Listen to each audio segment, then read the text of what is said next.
have to hold less capital. Okay? Now, on the basis of the original Basel rules, which in my view were fatally flawed anyway, these had a risk-weighted value of 33.9 billion, and against that they had to hold what's known as Tier 1 and 2-tier capital equal to 8% of that. Under the new rules, which came in, the risk-weighted value of those same assets fell to 18.9 billion pounds. Now, what that meant was that Northern Rock was permitted, under the rules, to hold core equity, which in my view is the only bit of capital that really counts in terms of absorbing the losses of loans on lending, of 2% of 18.9 billion to cover assets of 113.5 billion pounds. Now, you're probably a bit confused, but that's 380 million pounds of capital, and what it means is that the value of its assets was 300 times, and this was in accordance with the rules, 300 times the core equity it was allowed by the rules to hold. Now, just think about that for a second. It means that, broadly speaking, if you blew on Northern Rock and a couple of people caught a cold, it was bust. The value of those loans had to fall by 1/300th to wipe out its entire capital. It's extraordinary that should have been permitted. And therefore, really, it is no surprise that Northern Rock and then a number of other banks got into very, very serious difficulties. Now, I've harped on about this issue of banks' capital falling as a proportion of their overall assets. And there's a reason for that. And the reason is because it tells you, in a sense, what was driving. We have to go back and then think about what was driving all of this. And the really important point here is, as I'm sure many of you know, that when a bank's leverage increases, and it's the same as any institution, the return it makes on its equity also increases automatically. There is no great skill to increasing your return on equity by borrowing more. And we know this in the case of all our own lives when we buy a house. If you buy a house valued at £100,000 and you pay £100,000 of your own money for that, and the price goes up to £110,000, you've made a 10% profit on your money. If you borrow £90,000 against that £100,000 value, and you've only put £10,000 of your own money in, and the price goes to £110,000, you've made a 100% return. And that is basically what the banks were doing from the period from 1986 to 2006. They were increasing their leverage very steadily, and they were increasing their return on equity very significantly.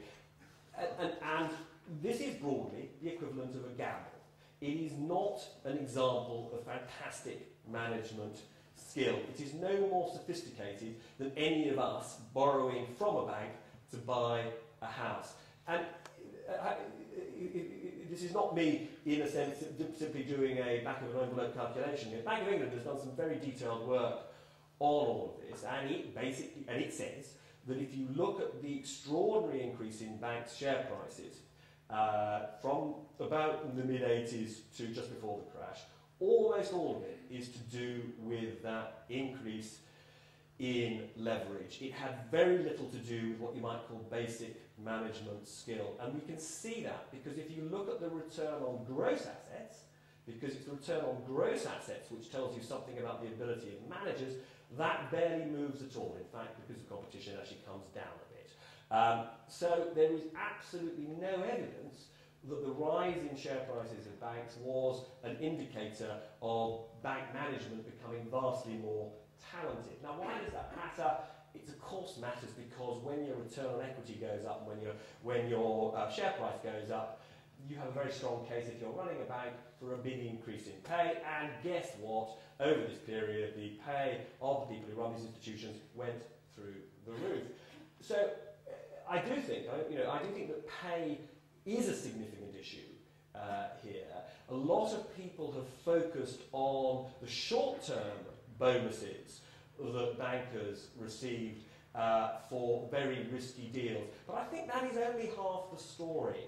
The other issue, I'm afraid, here was that there was a massive long-term incentive for banks and bankers to take much greater financial risk because it was highly correlated with being able to earn considerably more. Now, what I do feel is that we're at quite an important moment in terms of reforming all of this. A lot of the mess that we've got into was, in a sense, caused by what I regard as the sort of financial priesthood. A lot of people blame bankers, but it's also right to say that the regulators got it wrong, central bankers got it wrong. This committee, which I talked to you about, the Basel Committee, which set these Basel rules, was catastrophically misguided. One of the things that I personally find slightly depressing about where we are is that the quality of national debate about where we go is pretty shallow. It's basically about bonuses. And we are once again delegating these enormously important decisions that really affect all our lives to this priesthood. And they are broadly unaccountable. These are not really, well, they're not elected politicians. They are central bankers, they're people who run organisations like the FSA, and their equivalents all over the world. And there is a genuine risk, it seems to me, that many of the same mistakes will be repeated because of an attachment to what I think some would regard as a slightly sort of outdated ideological approach to these things. I think the other thing, which is I think directly relevant to many of you, is that we have also witnessed, partly because of this, what I call the death of financial paternalism. Trust in banks, as we know, has evaporated. Trust in politicians isn't there. There was one of those really big moments. I remember after I broke the story of Northern Rock, but there was this extraordinary then run on the bank. You had the Chancellor standing up and saying several times over the ensuing days, it's all going to be all right, it's all fine. And of course the queues got longer. But it was only on the Monday when he stood up and said, and by the way, not only is it all going to be all right, but I absolutely guarantee that every deposit, so I'm going to use the funds of the Exchequer to guarantee every deposit. Then the queues stopped forming, they evaporated. But we are living through this period where people do not trust institutions, do not trust powerful individuals, and yet it does seem to me we haven't yet worked our way through the kind of world we're going to live in. Either we've got to get the trust back, or we've got to somehow put in place different forms of security for individuals.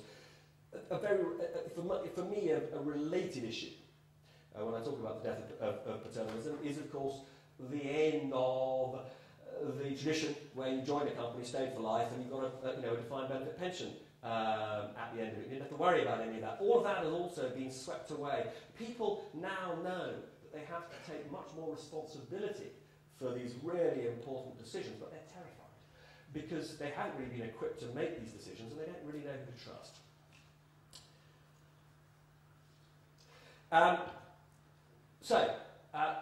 Will these powerful people who are trying to sort these things out for us get it right? I'm going to talk a bit about what I think are these sort of inadequacies of where we are now.